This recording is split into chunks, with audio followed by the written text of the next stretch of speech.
Actuellement, la logistique russe dans le sud de l'Ukraine connaît une évolution qu'il ne faut pas sous-estimer. Depuis mi-mai, des drones ukrainiens de moyenne portée attaquent de manière systématique la principale route d'approvisionnement russe dans les territoires occupés du sud de l'Ukraine.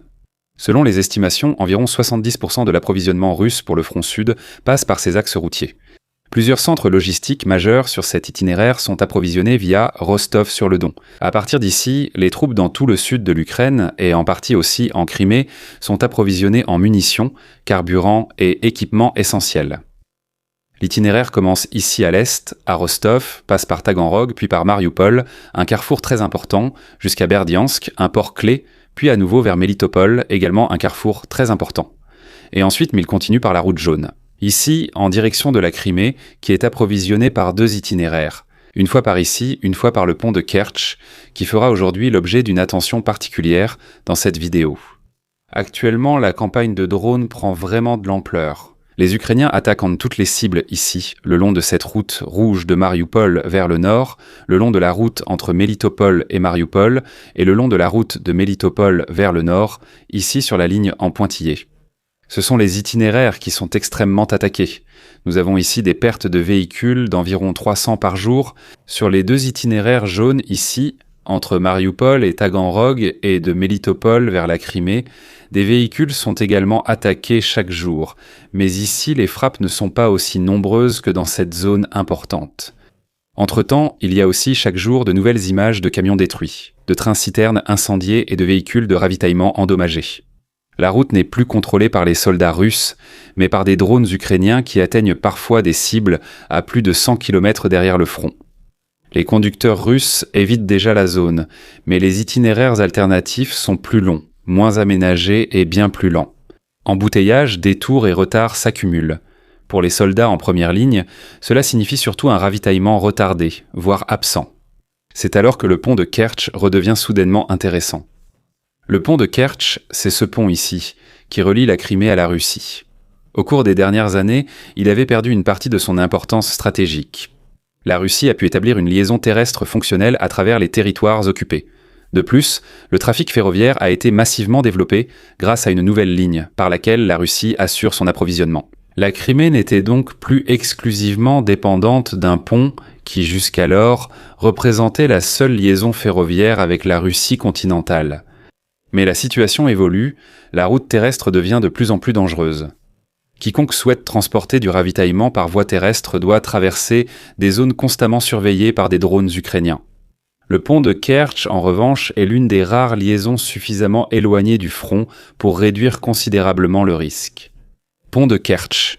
Il ne reste pratiquement plus que cet itinéraire qui est actuellement attaqué par des drones ukrainiens. Il n'existe presque plus d'alternative. Les ferries ferroviaires, qui devaient prendre en charge une partie du trafic après la première attaque contre le pont au début de l'invasion, ont été progressivement détruits ou coulés. Sur les 3 ferries d'origine, aucun n'est actuellement opérationnel, non pas parce que les Russes n'ont pas pu les entretenir, mais parce que les Ukrainiens les ont attaqués en permanence. La Russie évoque la construction d'une solution de remplacement, mais même ses sources n'en attendent pas la disponibilité avant la fin de l'année. Les ports subissent aussi des pressions. Il s'agit des ports situés ici, en haut, près de Berdiansk, Mariupol, et dans d'autres régions du sud de l'Ukraine occupée. Il y a quelques jours, l'Ukraine a signalé des attaques contre 5 cargos près de Mariupol et Berdiansk.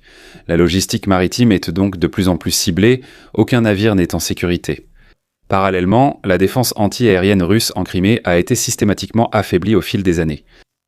D'abord par des forces spéciales qui ont débarqué avec de petites embarcations, puis qui ont détruit des systèmes importants à l'aide de leurs drones FPV. Plus tard, après la destruction de la première installation de défense anti-aérienne, des missiles de croisière, des attaques MS et des drones longue portée sont venus s'ajouter, causant des dégâts et des destructions au centre de l'île. Beaucoup de radars, systèmes de guidage, d'alerte précoce et défense anti-aérienne ont été détruits ces derniers mois, et parfois non remplacés. La Crimée est aujourd'hui nettement plus vulnérable qu'il y a 2 ans, et c'est précisément cette situation que Zelensky a exploitée en publiant une lettre ouverte à Poutine. Il propose des négociations directes et un cessez-le-feu. Ce qui était remarquable, c'est le moment choisi. Quelques jours plus tôt, l'Ukraine avait prouvé sa capacité à frapper des cibles au cœur de l'arrière-pays russe. Notamment une corvette dans une cale sèche près de Saint-Pétersbourg pendant le forum économique sous les yeux des représentants de nombreux pays, alors que Poutine et le Kremlin voulaient justement démontrer la sécurité et la puissance de la Russie. Le message de Zelensky est donc clair, nous pouvons vous frapper, mais nous vous offrons tout de même une nouvelle fois l'occasion de faire marche arrière et de mettre fin à cette guerre par le dialogue. Pourquoi publier cela publiquement ? Cette lettre ne s'adresse pas seulement à Poutine, mais aussi à l'opinion publique mondiale. L'Ukraine veut prouver qu'elle préfère négocier plutôt que poursuivre une guerre sans fin. Si la Russie refuse, elle en subira les conséquences. Il sera ensuite bien plus difficile de rejeter la responsabilité de la poursuite de la guerre sur Kiev. On peut aussi considérer la lettre comme une sorte de dernière offre avant la prochaine grande opération. Et par là, j'entends une opération faisant partie d'une entreprise plus vaste. En effet, l'Ukraine a annoncé il y a quelques jours qu'elle allait désormais commencer à démanteler de manière significative la logistique russe. Peu de temps après, les Ukrainiens ont fait sauter un pont important vers la Crimée à l'aide de drones. Je vais vous montrer où il se trouve. C'est ce pont, ici à cet endroit. Celle-ci a été attaquée et détruite aujourd'hui par des drones. Vous voyez actuellement les vidéos et les images à l'écran. Qu'est-ce que cela signifie pour la logistique russe ? La Crimée pourra désormais être encore moins facilement approvisionnée. En effet, le trafic ne passe plus par cet itinéraire, mais doit désormais emprunter une route un peu plus au nord, puis se diriger vers l'ouest en direction de l'état-major de la 49e armée. Et de là, il faut passer par la seule autre connexion ici, à cet endroit, en direction de la Crimée. Il n'y a pas de pont ici que les Ukrainiens pourraient faire sauter, mais au final, cela signifie déjà un retard dans l'approvisionnement vers la Crimée et un petit goulot d'étranglement qu'il faut désormais contrôler.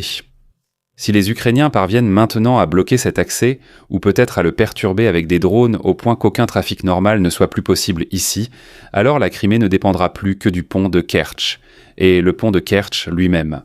Elle est déjà fermée au moindre risque d'attaque. Nous l'avons vu récemment dans le rapport de situation, ici les camions font déjà la queue car ils attendent une traversée qui est rarement proposée. Et depuis l'attentat peu après le début de l'invasion, le pont n'a de toute façon plus pu accueillir le même nombre de véhicules et de trains qu'auparavant. Et cela la rend à nouveau incroyablement intéressante. Car si l'Ukraine décidait effectivement d'attaquer à nouveau ce pont, la Crimée serait pratiquement coupée de tout ravitaillement. Et une partie également du sud de l'Ukraine. Mais on se demande tout de suite, avec quoi pourraient-ils attaquer le pont ? Eh bien, le Taurus serait bien sûr un candidat.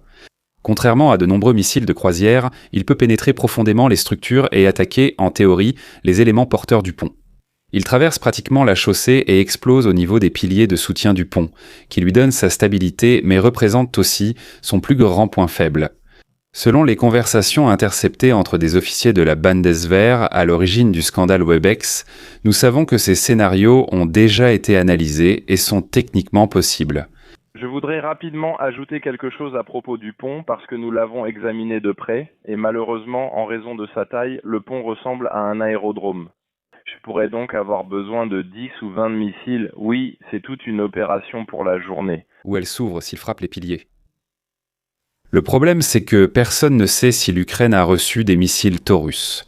Friedrich Merz avait déjà annoncé et promis leur livraison en cas de victoire électorale. Depuis son entrée en fonction, les livraisons d'armes allemandes sont publiées de manière beaucoup moins transparente. En fait, elles ne le sont plus du tout.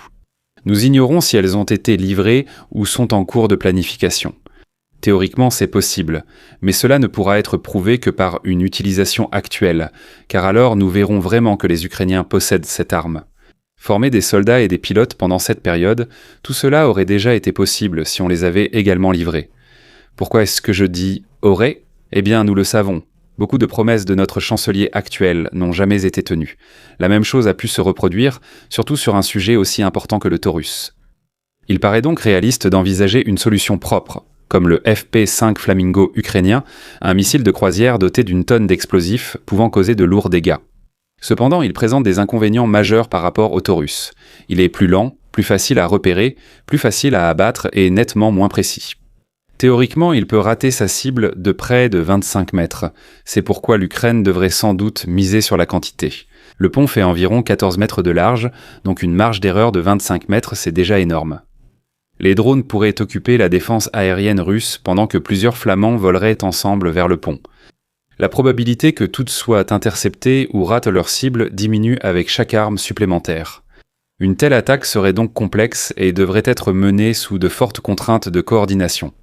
Mais cela resterait possible, surtout avec une défense aérienne affaiblie vers la Crimée. L'utilisation des nouveaux missiles balistiques FP-7 et FP-9, également produits par Firepoint, serait tout aussi réaliste. L'Ukraine développe ces missiles depuis quelques mois déjà. Firepoint nous a montré il y a quelques semaines seulement l'essai du FP-7. Ils ont aussi annoncé que ces satellites permettraient d'attaquer pour la première fois des infrastructures russes ou des cibles en Ukraine occupées et en Russie. Ces missiles balistiques sont beaucoup plus difficiles à détecter et à intercepter que le Flamingo. Il est possible qu'ils soient aussi beaucoup plus précis que celui-ci et qu'ils parviennent à endommager considérablement le pont. Ce serait une autre possibilité. La dernière possibilité qui me viendrait à l'esprit serait bien sûr un acte de sabotage planifié de longue date. Nous savons que l'Ukraine est très douée lorsqu'il s'agit de porter de grands coups. Rappelez-vous de l'Ukraine. L'opération Spiderweb, il y a environ 1 an, où l'Ukraine a réussi, grâce à des drones qu'elle avait cachés dans des conteneurs en Russie, à attaquer une grande partie de la flotte de bombardiers stratégiques, et cela en quelques heures seulement. L'opération a été planifiée pendant 1 an et demi. Peu après cette attaque, une explosion a eu lieu ici, sur un pilier du pont de Kertch. Ici, des plongeurs ukrainiens ou un drone sous-marin, cela n'a pas encore été clairement établi, ont pu déclencher une charge explosive à distance, qui se trouvait justement sur le pont de Kertch. Depuis, beaucoup de temps s'est écoulé.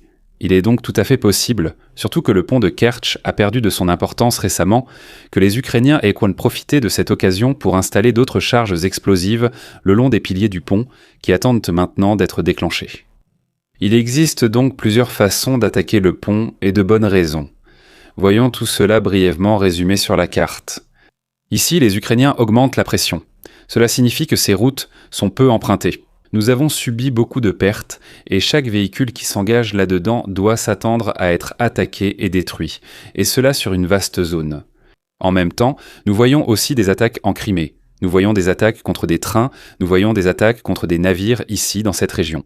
Cela signifie que les Ukrainiens repoussent de plus en plus la logistique russe vers le sud et maintenant ils ont détruit un pont ici, ce qui fait que le détour devient beaucoup plus long et que le pont de Kertch est la seule route encore praticable normalement. Et si on attaque aussi celui-ci, alors ce sera vraiment le chaos total ici. Cela veut dire qu'ils auraient de bonnes raisons d'attaquer. Et même si ce n'est pas le cas, une simple attaque normale sans la destruction du pont entraînerait déjà de gros retards, car les Russes les fermeraient généralement pendant longtemps par la suite. Cela signifie que cela devient de plus en plus probable, et je pense que nous verrons quelque chose de similaire dans les prochains jours, sinon dans les prochaines semaines. Je pense qu'il y a encore quelques attaques contre des cibles logistiques qui sont importantes, ce qui rendrait le pont de Kertch encore plus lucratif ou encore plus indispensable. Et ensuite, il y aura très probablement une attaque dans cette région et ce serait vraiment intéressant à observer. Suivez la chaîne pour ne rien manquer si cela arrive. Merci aux abonnés, membres et à l'équipe Algo, ainsi qu'à Oberst ou Rennek, Oberstleutnant Rennecke, Sila Dietrich, Freddy Mayerhofer. N'hésitez pas à vous abonner, à liker, à commenter et à bientôt pour la prochaine vidéo.